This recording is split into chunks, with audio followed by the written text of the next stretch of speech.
ஆசை எருமின்கள் ஆசை எருமின்கள் ஈசனோடாயினும் ஆசை எருமின்கள் ஆசை படப்பட ஆகி வரும் துன்பங்கள் ஆசை விடவிட ஆனந்தமாமே என்ற 10ஆம் திருமுறை திருமூலர் அருளிய திருமந்திரத்தோடு அத்தனைக்கும் ஆசைப்படாதே என்று எனது உரையை தொடங்குகிறேன். ஐயா, அத்தனைக்கும் ஆசைப்படுன்னு சொல்றாங்களே, கொஞ்சமாவது யோசிக்கிறாங்களா? ஆசைங்கிறது என்ன? ஆசைங்கிறத பிரிச்சு பாருங்க.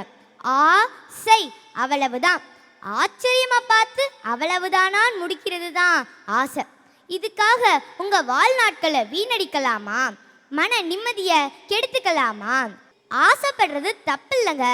ஆனா இப்படி அத்தனைக்கும் ஆசைப்பட்டா எதுவுமே நிறைவேறாது. ஐயா நடுவர் அவர்களே, ஆசைங்கிறது காட்டாற்று வெள்ளம் போல. அப்படியே விட்டுட்டா அதுல நாம பயணம் பண்ணவே முடியாது, எல்லாத்தையும் அழிச்சிரும்.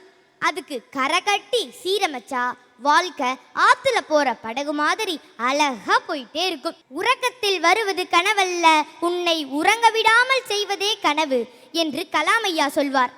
ஆசையும் அப்படிதாங்க இருக்கணும்.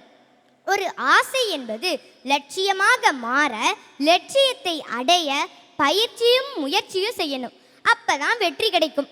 அதை விட்டுட்டு அத்தனைக்கும் ஆசைப்பட்டு நீயும் கெட்டு பிறரையும் கெடுக்காதீங்க. ஒரு மனுஷனை ஆசைப்படுன்னு சொல்றதுனால தான் அவன் அடுத்தவன் சொத்துக்கு ஆசைப்பட ஆரம்பிச்சிட்டான். இப்படி ஆசைப்பட்டு எல்லாத்தையும் புடுங்க ஆரம்பிச்சிட்டான். மதுரை பக்கம் மலையை காணா, திருச்சி பக்கம் மண்ணை காணா, கோவை பக்கம் பொண்ணை காணா, சென்னை பக்கம் ஏரிய காணா, மனுஷங்க கிட்ட அன்பை காணா, பண்பை காணா, பாசத்தை காணா, உண்மையை காணா, உறவை காணா, மொத்தத்துல மனுஷ தன்மையே காணா. இந்த காதல்ங்கிறது மழை மாதிரிங்க. நனையும் போது சந்தோஷம், நனைஞ்ச பின்பு ஜலதோஷம். ஆசைப்படுங்கள் அன்பாயிருக்க, ஆசைப்படுங்கள் இரக்கத்தோடு வாழ, ஆசைப்படுங்கள் நீதி நேர்மையோடு வாழ, ஆசைப்படுங்கள் மொத்தத்தில் சிறந்த மனிதனாக வாழ. வாழ்க்கையை ரசிங்கய்யா. அதை விட்டுட்டு அத்தனைக்கும் ஆசைப்படுன்னு சொல்லாம அன்போடு ஆனந்தமா வாழ்வோம். நாளைய விடியல் நமக்கானது என்கின்ற எந்த உத்தரவாதமும் இல்லாத போது நாம் ஏன் பொய்யோடும் பொறாமையோடும் பகைமையோடும் பாவத்தோடும் ஏன் நம் வாழ்க்கையை வாழ வேண்டும்?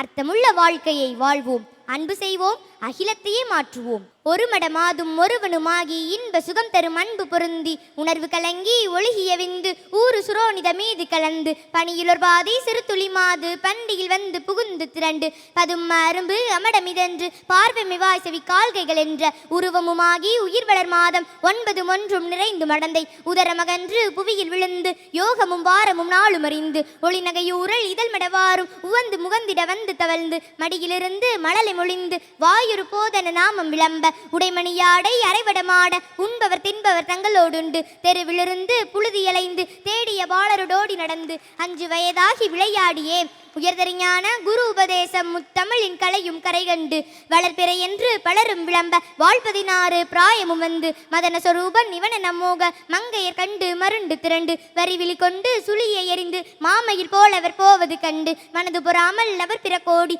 தேடிய மாமுதல் சேர வழங்கி வளமையும் மாறி இளமையும் மாறி வன்பல் விழுந்திரு கண்கள் இருண்டு வயது முதிர்ந்து நரைத்திரை வந்து வாத விரோத குரோதமடைந்து செங்கையில் ஓர் தடியுமாகியே வருவது போவது ஒரு முதுகூணும் மந்தி எனும்படி குந்தி நடந்து மதியுமழிந்து செவித்து மிர்வந்து வாயறியாமல் விடாமல் முழிந்து கலகலவென்று மலசலம் வந்து கால்வழி மேல்வழி சார நடந்து கடன்முறை பேசும் என உரை நாவும் உறங்கி விழுந்து கை கொண்டு மொழிந்து கடைவழி கஞ்சி ஒளியிட வந்து பூதமும் 4 சுவாசமும் நின்று நெஞ்சு தடுமாறி வரும் நேரமே வளைப்பிறை போல எகிரும் ரோமமும் சடையும் சிறு குஞ்சியும் விஞ்ச மனதும் இருண்ட வடிவும் இளங்க மாமலை போல் எம தூதர்கள் வந்து வளைகொடு வீசி உயிர்கொடு போக மைந்தரும் வந்து குனிந்தலனுந்து மடியில் விழுந்து மனைவி புலம்ப மாழ்கினரே இவர் காலமறிந்து வரிசை கெடாமல் எடுமென ஓடி வந்தில மைந்தர் குனிந்து சுமந்து கடுகி நடந்து சுடலை அடைந்து மானிட வாழ்வென நொந்து விறகிட மூடி அழல் கொடு போட வெந்து விழுந்து முறிந்து நினங்கள் உருகி எழும்பு கருகி அடங்கி ஓர்பிடி நீரும் இல்லாத உடம்பை